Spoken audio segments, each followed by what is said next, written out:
Le respect des normes environnementales et sociales, une exigence pour Sodiacam, l'entreprise en charge de la construction du centre de formation des métiers en horticulture à Neteboulou. Ceci pour une meilleure préservation de la nature et une assistance à l'endroit des communautés.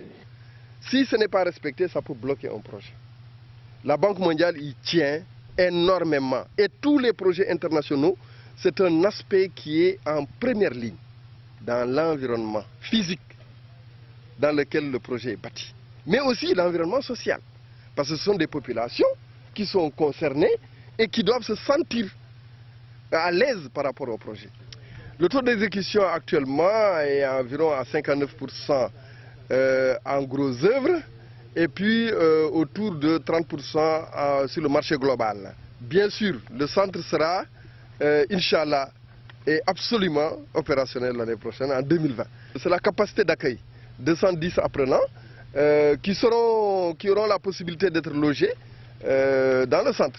L'entreprise Sodiacam, au-delà des journées d'investissement pour le nettoiement de Neteboulou, s'investit davantage dans le cadre de la lutte contre le paludisme et les maladies sexuellement transmissibles à Neteboulou, zone frontalière de la Gambie.